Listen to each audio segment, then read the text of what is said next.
Here you have 3 unknown objects in 3 days. If these things are extraterrestrial, what we're seeing is an alien invasion. That means at some point they're probably going to demand to be taken to our leader. What are we going to say then?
Pentagon report is detailing a dramatic increase in UFO sightings, more than 350 since 2021. Many of them are explained as being drones, birds, or weather events, but about half of them remain unexplained.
And the office that tracks these sightings in restricted military airspace says that some, quote, require further analysis. That's an understatement. CNN Space and Defense correspondent Kristen Fisher has the details.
Well, the whole thing started July 2nd, 1947. That was the first crash. First crash of an alien spaceship. July 6th is when they recovered it and sent it to right there. So Air Force Day, July 7th is when they had a press conference and told people it was a weather balloon, which the press thought was a mine sinker. September of that year, President Truman established MJ-12. The purpose of that was to study the saucers and cover up the existence. Did you say we recovered alien bodies from that incident? From that incident. And what they do with them? They autopsied them. Dr. Edward Braun was the chief surgeon, so to speak. He was the one that named it. It stands for extraterrestrial biological entities. And we captured 3 live entities. They were numbered in their order of capture. 1, 2, 3. Where did this happen? In different crashes. EDE-1 was the Air Force colonel between 1949 and 1952. He was kept in an electromagnetic facility called a YY-2. Well, seriously,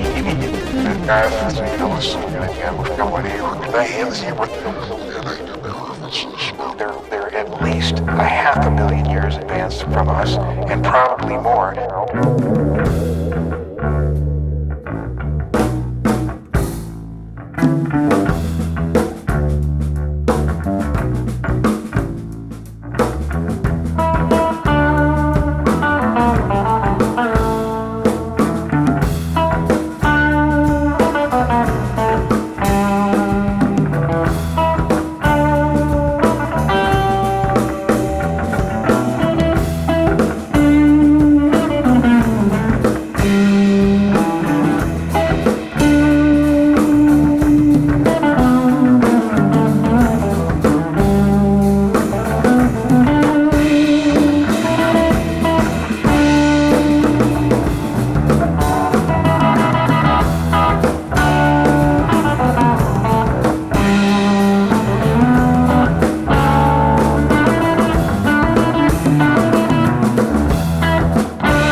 Linda, our government has proof that 3 competing extraterrestrial civilizations have been using this planet as a laboratory for genetic manipulation for at least 270 million years. I asked him what the proof was. He said it would be too dangerous for me to tell you. And I said, well, 270 million years is before the time of the dinosaurs. And he looked me straight in the eye, and he said one of the 3 competing groups made the dinosaurs as an 80 million plus year long experiment. We think it was the Evens. He said, the Evens have demonstrated for us that they can move matter in this universe into another dimension or another time, and they do it all of the time. He said 66 million years ago, something was headed for this planet that was 6 miles in diameter. We call it an asteroid. Was it an asteroid? Were they responsible for it? And it plunges into what we call the Gulf of Mexico, off the coast of the Yucatan, and makes the Chicxulub crater. That's our evidence. He said we just can't understand. That took out 95% of surface life on Earth, including all of the dinosaurs.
interview with him. As hard as that may sound, as hard as that may lead to believe, there is a videotape of an interview with EV3. What is this language that the interviewers? I haven't seen the tape, so I don't know.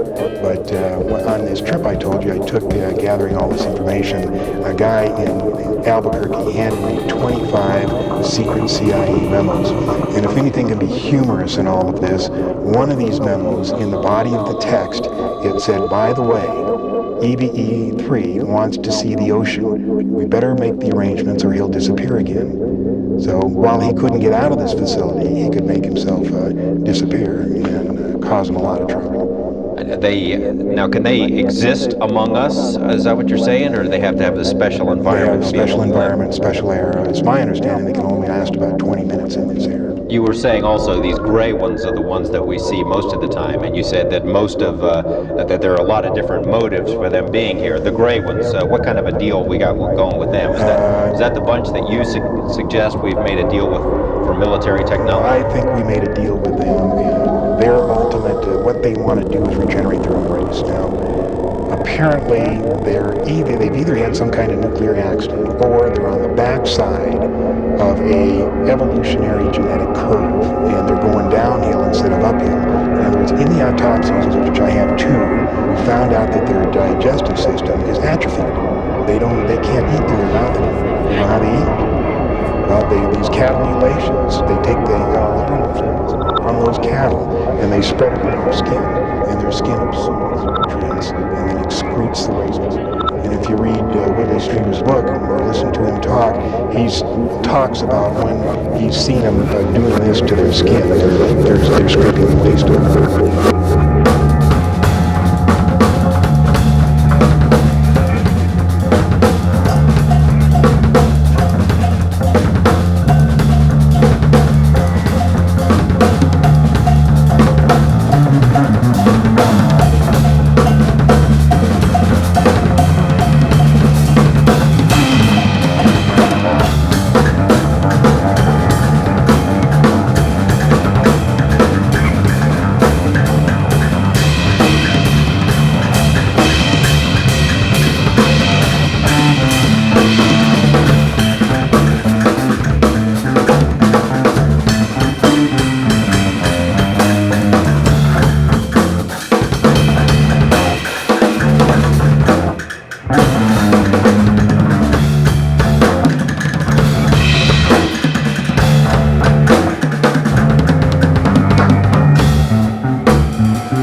After the Roswell incident, hundreds of other reports of UFOs and flying saucers came flooding in. The next day, the US Army changed its story, saying it was a harmless, high-altitude weather balloon, not a grounded flying disc.